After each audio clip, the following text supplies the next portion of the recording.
নিজের সাথে ঘটে যাওয়া অমানবিক অত্যাচার ও নিপীড়নের প্রতিশোধ নেওয়ার জন্য যে মানুষগুলো সময়ের জন্য অপেক্ষা করে তারা আসলেই সুন্দর মনের এবং প্রকৃতি বিশ্বাসী।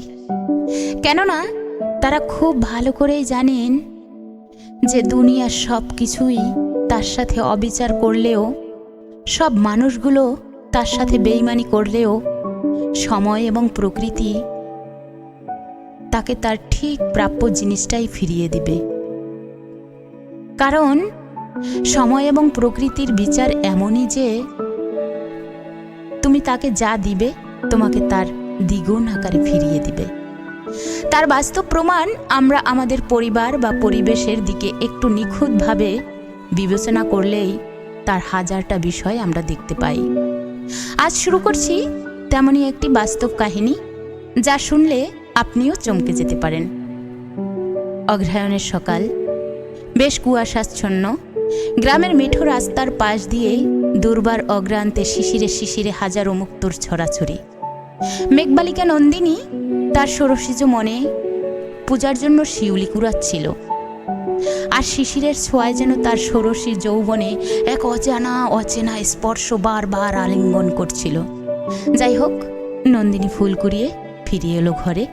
যেহেতু অগ্রহায়ণের সকাল, প্রায় প্রত্যেক বাড়িতেই শীতের সকালে রান্নাবান্না শেষ হয়, তেমনি আমাদের বাড়িতেও সেদিন আমি নিজ হাতে বাঁধাকপি আলু দিয়ে ভেজেছিলাম, করলা শিং মাছ দিয়ে আর ঝিঙে পোস্ত। এতটাই মনে পড়ে।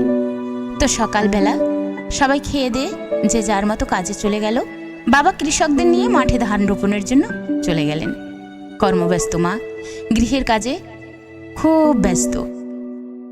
আমিও আমার ভালোবাসার আবেগ নিয়ে পিছনে দুটি হাত রেখে উত্তরের সেই কাঁচা মেঠো রাস্তা দিয়ে পা ফেলে উত্তরের হিম একটু একটু গায়ে লাগিয়ে আমি হাঁটতে শুরু করলাম।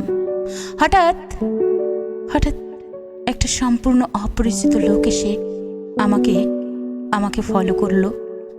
আমাকে এসে বলল, এই যে শুনুন, এই যে, হ্যালো দিদি, হ্যাঁ হ্যাঁ আপনাকেই বলছি। আমি বললাম, আমাকে? উনি বললেন, হ্যাঁ। আমি বললাম, কি বলবেন? সে হঠাৎই আমার চোখে চোখ রেখে আমাকে বলে ফেলল, আপনার চোখ দুটো না আমার খুব ভাল লাগে। আমি বললাম, তাই নাকি?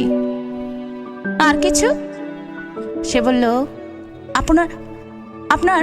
আপনার মাথার চুলগুলো না এত সুন্দর করে খোপা বেঁধেছেন যেন চোখ সরানো যায় না। আমি বললাম, ও, আর কিছু? সে বলল, আপনার মুখের কথাগুলো এবং আপনার কণ্ঠ আমাকে একদম পাগল করে দিয়েছে। আমি বললাম, এই কথা? সে বলল, হ্যাঁ। আমি বললাম, আপনার যদি এতই সবকিছু আমার ভালো লেগে থাকে তো আপনার জন্য আমি কি করতে পারি? উনি আমাকে বললেন এবং একটু মুচকি হেসে আমার দিকে তাকালেন।